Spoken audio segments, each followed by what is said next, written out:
ఈరోజు రాష్ట్ర వ్యాప్తంగా మన్యం బంద్ జరగబోతా ఉంది. ప్రధానంగా చూస్తే ఏజెన్సీ ప్రాంతాల్లోని గిరిజనులకి న్యాయం చేస్తున్నామనేసి కేంద్ర రాష్ట్ర ప్రభుత్వాలు చెప్తా ఉన్నాయి. కానీ ఏ విధంగా న్యాయం చేస్తూ ఉన్నారు, వాళ్ళకి ఏ విధంగా న్యాయం అందుతూ ఉందంటే ఈరోజు చూస్తే కనుక డిఎస్సిలోనే స్పష్టత కనపడతా ఉంది. తీసిన పోస్టులు ఎంతమంది, అదే ఏజెన్సీలో ప్రకటించిన పోస్టులు ఎన్ని. ఈరోజు వేల మంది యువకులు ఉన్నారు.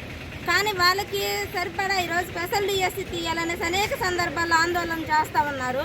కానీ ప్రభుత్వం కూడా ఈరోజు చూస్తే చిన్న చూపే చూపిస్తూ ఉంది. అంతేకాదు జీవో నెంబర్ 3 కొట్టేసి ఈరోజు 3 ఏళ్ళు అవుతా ఉంది. రాష్ట్ర ప్రభుత్వం ఏం చేస్తూ ఉంది? మేము ఆదివాసుల పక్షాన్ని నిలబడుతున్నామని చెప్తున్న ప్రభుత్వాలు ఈరోజు జీవో నెంబర్ 3 కోల్పోయి ఉద్యోగాలు కూడా కోల్పోయిన అవసరం వచ్చింది. అంటే ఈరోజు జీవో నెంబర్ 3 ఉంటే కనుక అత్యధిక శాతం కూడా ఏజెన్సీ ప్రాంతాల్లోని ఉద్యోగాలు కల్పించే అవకాశం ఉంది, అడగడానికి ఉంటుంది.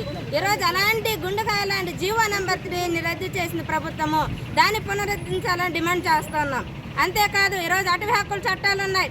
అటవీ హక్కుల చట్టాల్లోని ఈరోజు కేంద్ర ప్రభుత్వం మార్పులు తీసుకొస్తా ఉంది. ఈ మార్పుల వల్ల ఇక్కడున్న గిరిజనులు ఎవరైతే ఉన్నారో పోడు వ్యవసాయం చేసుకునే గిరిజనులు వాళ్ళు తీవ్రంగా నష్టపోతా ఉన్నారు. ఎవరైతే సవరణలు తీసుకొస్తా ఉన్నారో ఈ సవరణ వెంటనే వెనక్కి తీసుకోవాలనేసి మేము సిపిఎం పార్టీగా డిమాండ్ చేస్తా ఉన్నాం. నా పేరు నాగమణి, సిపిఎం పార్టీ జిల్లా సెక్రటరియట్ మెంబర్. రాష్ట్ర ప్రభుత్వం 3 ఏళ్లు కావస్తా ఉంది జీవో నెంబర్ 3 రద్దయి. కనీసం దానికి ప్రత్యేకంగా ఆర్డినెన్స్ తీసుకొచ్చి దానికి ఆ రకమైన చట్టభద్రత కల్పించడంలో రాష్ట్ర ప్రభుత్వం వైఫల్యం చెందింది. కాబట్టి వెంటనే దానికి అటువంటి ఆర్డినెన్స్ తీసుకొచ్చి దానికి చట్టభద్రత కల్పించమని కోరుతా ఉన్నాం.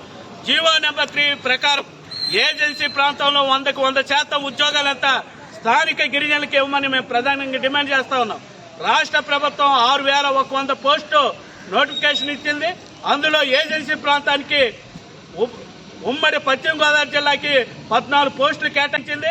అందులో మైదాన ప్రాంత గిరిజనులు, ఏజెన్సీ గిరిజనులు 2 భాగాలుగా చేసుకుంటే 7 పోస్టులే ఈ రోజు ఐటీడీ కేఆర్పురానికి వచ్చే పరిస్థితి ఉంది.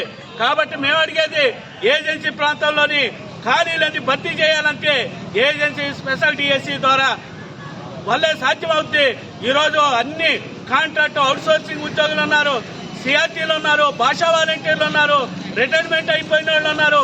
కరోనా టైంలో చనిపోయిన టీచర్ పోస్టులన్నీ ఖాళీ ఉన్నాయి. ఆ ఖాళీలన్నింటినీ భర్తీ చేయాలంటే ప్రత్యేక డిఎస్సి నోటిఫికేషన్ ఇమ్మని కోరుతా ఉన్నాం. ఎన్నికల ముందేమో గిరిజనులు ఉత్తరిస్తామని బ్రహ్మాండంగా చెప్పి గిరిజన యువత ద్వారా ఓట్లు వేయించుకున్నారు. ఈ రోజు గిరిజన యువత ఓట్లు మీరు ఏ రకంగా అడుగుతారు రేపు ఎలక్షన్ లో అన్నది కూడా మేము అడుగుతా ఉన్నాం.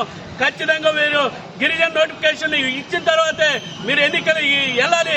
లేకపోతే వచ్చే ఎన్నికల్లో ఖచ్చితంగా ఈ రాష్ట్ర ప్రభుత్వానికి బుద్ధి చెప్తారని ఈ బంధు ద్వారా ప్రభుత్వాన్ని హెచ్చరిక చేస్తా ఉన్నాం.